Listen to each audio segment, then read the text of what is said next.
豪华的布景搭起来，专业的摄影机架起来，艳丽的服装穿起来，火热的海报宣传铺天盖地，最终却只是为了一部根本不存在的电影。而这部所谓的假电影却担负着6个人的生命，一部并不存在的电影，一部精心策划的生死逃离，一段欢天喜地的电影拍摄之旅，这便是德黑兰人质危机。大家好，我是大胖兵，今天咱们来聊聊德黑兰人质危机。数十年来，美国一直都是伊朗国王穆罕默德·里萨·巴列维的主要支持者。随着伊朗民主化进程的发展，摩萨台在1953年当选伊朗首相。然而，这位致力于摆脱西方控制的首相，最终却在巴列维和 CIA 的联合绞杀下被彻底推翻。然而，社会不可能永远一成不变。当你无法接受温和的声音时，当你让温和者闭嘴时，极端的声音便会取而代之。1979年，伊朗伊斯兰革命爆发，巴列维被迫流亡美国，而美国接收巴列维这件事本身就引起了伊朗国内反抗者的剧烈不满。11月1日，伊朗领导人霍梅尼号召伊朗的民众前往美国大使馆附近抗议游行，抗议持续了数日之久，直到11月4日，情况发生了一些变化。当天，使馆外一如既往地聚集着数千人。使馆外事部门的雇员李杰克夫妇对此早已习以为常。自从伊朗爆发革命后，这样的示威就是家常便饭。可是今天的抗议声浪似乎要更高一些。不久后，几个伊朗本地雇员慌慌张张地进入大使馆，他们告诉李杰克夫妇，这一次恐怕要出大事了。负责保护使馆安全的海军陆战队士兵面对不断聚集的人群，显得相当的无助。他们又不能真的开枪，毕竟这里是其他国家的领土，不是所有人都是卡扎菲。就在李杰克夫妇得到警告后不久，成百上千的伊朗学生便冲破了防线，彻底占领了使馆的主体建筑。海军陆战队士兵只进行了象征性的抵抗，随后便被俘获。在领事馆办公室，12名美国人和数十名伊朗雇员以及正在申请签证的当地人躲在楼上。领事官员约瑟夫·斯塔福德、他的妻子凯瑟琳、一名助手以及签证部门高级官员罗伯特·安德斯也在人群中。随着办公室外的嘈杂声由远及近，越来越响，越来越疯狂，一些伊朗雇员趁乱从后门摸了出去。斯塔福德夫妇、李杰克夫妇以及安德斯也跟着几名伊朗雇员逃出了大使馆。他们蹑手蹑脚地一路向西，穿过了伊朗革命委员会办公室，随即进入了安德斯在本地的公寓。也是在这里，他们接通了安德斯的无线电装置，试图和外界取得联系。使馆最后给他们的消息是躲起来，不要轻举妄动。给出消息的人名叫亨利·里沙茨，代号棕榈树。他单独逃出了大使馆，一位瑞典外交官紧急接纳了他。这便是1979年的伊朗人质危机。整场危机持续444天，令美国彻底颜面扫地，也让当时的卡特总统连任失败。在这场外交风波中，美国大使馆被彻底占领，66名美国人被扣押为人质。卡特总统被迫批准鹰爪行动，试图武力救援人质，但是行动飞机却遭遇沙尘暴，一架直升机、一架 C-130大力神运输机坠毁，8名美国军人阵亡。总的来说，对人质的大规模营救行动基本宣告失败。但是美国并非一个人都没有救出来，至少那些躲起来的人真的逃了出来。11月4日下午3点，躲在公寓的5个美国人意识到，他们目前的处境已经相当危险。暴乱分子在楼下喊着各种口号，到处都是叫嚷的声音，他们必须尽快找到一个真正的藏身处。与此同时的美国中情局总部托尼·门德斯来到自己的办公室时，所看到的是一派混乱的景象。工作人员跌跌撞撞地跑来跑去，各种文件到处飞舞，怒吼声在各个办公室此起彼伏，就好像他们才是即将被抓的人质一样。门德斯此时38岁，在情报领域还是个年轻人，但是他早在越战时代便已经供职于中情局。可是如今的局面远比他职业生涯中的任何一次都更加的棘手离谱。在越南，至少美国还能和另一个政府接触，但是在伊朗，霍梅尼就是个疯子，他拒绝任何的谈判，所有的外交渠道都已经中断，秘密营救行动就是最后的希望。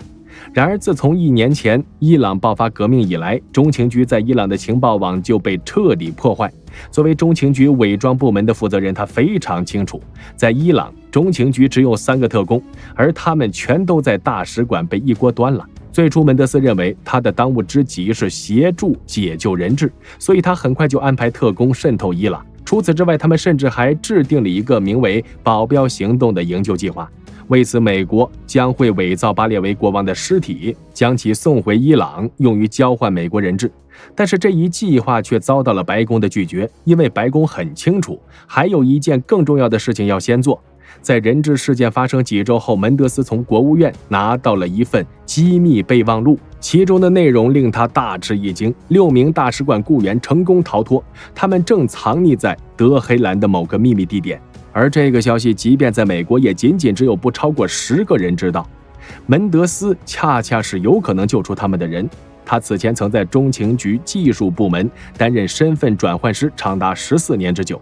这个部门在美国情报界赫赫有名，曾经策划过使用炸弹雪茄暗杀卡斯特罗。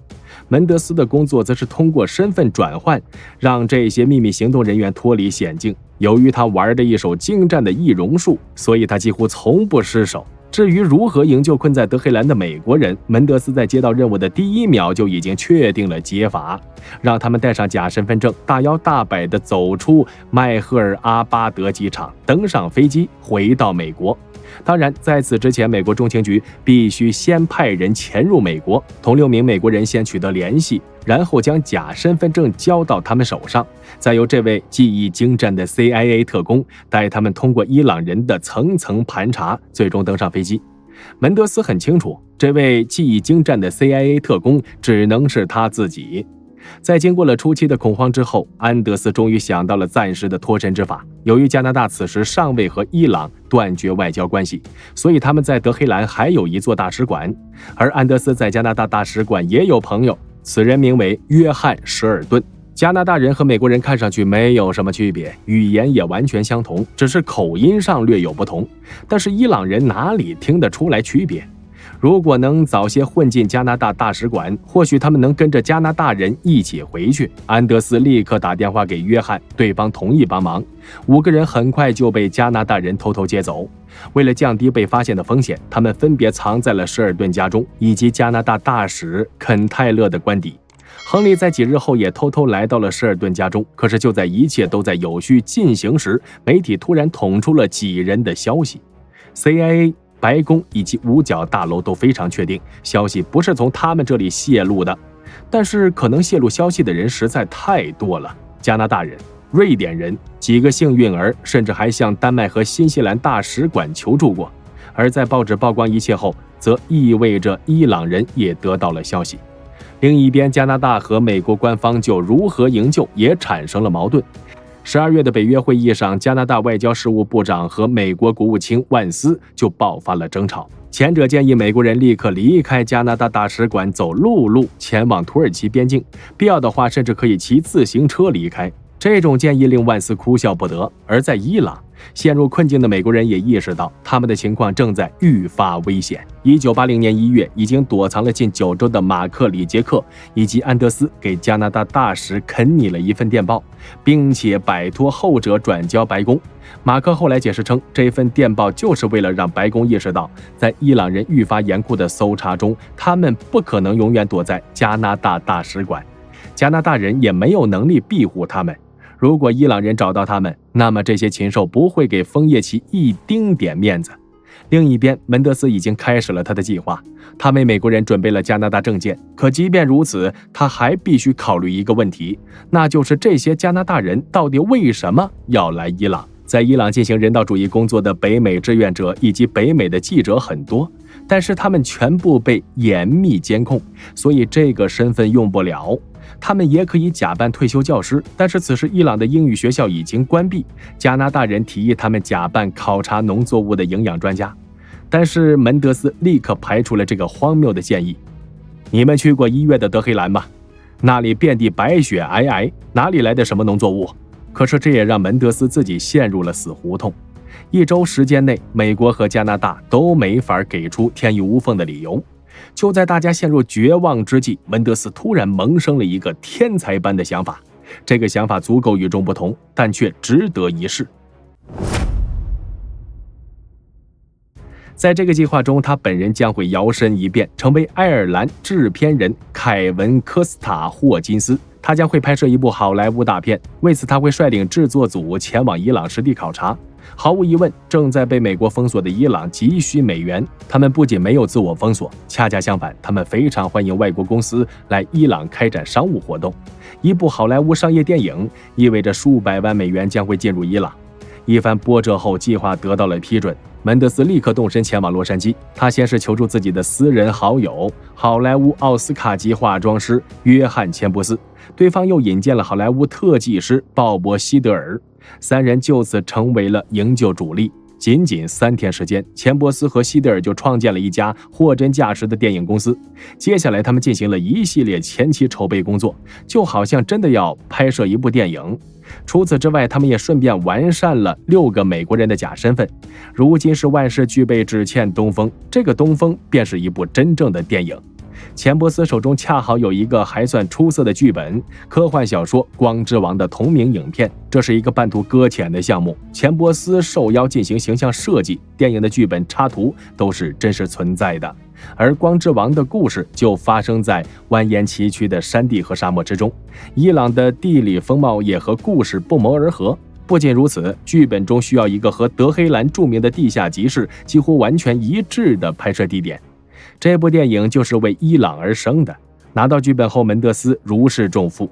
确定剧本后，巨幅广告登上了好莱坞，新片广告也在洛杉矶各大报纸上刊登。门德斯甚至为这部电影举行了一个小规模的开机宴会。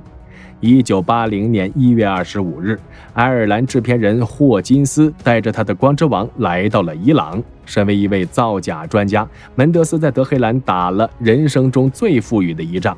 健康卡、驾照、护照、酒店收据，所有的一切全都是真货。渥太华政府为了营救行动，甚至真的为6个美国人建立了身份档案。从法律上来说，他们就是加拿大人。加拿大宪法禁止身份假造行为，为此加拿大议会甚至召开2战以来首次紧急秘密会议，破例制作了6本真的假护照。一天晚上，6个美国人正在和丹麦、新西兰大使以及一些工作人员吃晚饭。此时，肯大使带着一位神秘嘉宾突然现身，这便是门德斯和营救对象的第一次见面。那一夜之后，6个美国人全部成为了剧组工作人员，但是他们还需要解决一个难题。伊朗移民入境局一般采取双副本登记表格，黄色和白色2种颜色需要相匹配。入境时，移民局保留白色副本，这是为了在某人离境时，移民局能够拿出白色和黄色副本进行对照。对于门德斯而言，伪造黄色副本很轻松，但是他们不可能让伊朗人手中凭空多出白色副本。对于这个问题，门德斯的解决方案就是不解决，因为移民局的工作人员为了减少麻烦，经常会省去对照的步骤。门德斯决定赌一把。在另一边的洛杉矶，美国的影迷群体对《光之王》反响十分热烈。彼时的美国正因为1977年上映的《星球大战》而陷入科幻狂热，对于任何科幻题材的作品，影迷普遍报以兴趣。媒体对《光之王》进行了铺天盖地的报道，记者则不断致电希德尔询问细节。此时的钱伯斯和希德尔也日夜不停地守在工作室，他们有3部电话，其中一部是 CIA 的内线。当这部电话响起时，要么是大家安全归来，要么就是大麻烦来了。1980年1月28日黎明前，所有人精心打扮后，告别了加拿大朋友们，动身前往迈赫尔阿巴德机场。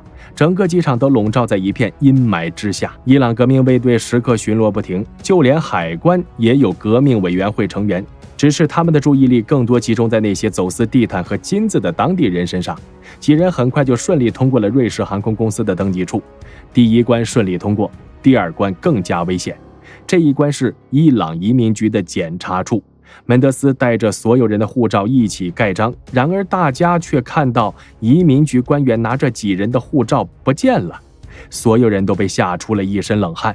不过没一会儿，这位官员就端着茶杯慢腾腾地走回来，交还了护照，示意他们赶紧走人。他根本没空对照黄白表格，他还要喝茶呢，他忙得很。等待起飞的过程令人无比煎熬，乔斯塔福德险些崩溃，他甚至开始叫大家的真名。或许是好事多磨，航班竟然因为机械故障而晚点，大家一度以为他们暴露了。可是很快机场广播就犹如天籁之音，乘坐瑞士航空公司363次航班的乘客请准备登机。当一行人穿过停机坪登上飞机后，大家悬着的心才终于放下。当飞机腾空而起的那一刻，一切终于结束了。数小时后，6工作室的第3条电话线响起，这是他的第一次响起，也是他的最后一次响起。希德尔的妻子安迪惊慌失措地接起电话，电话另一头传来一句话：一切都结束了，让他们混过去了。好了，故事就到这儿了，我是大胖兵，我们下期节目再见。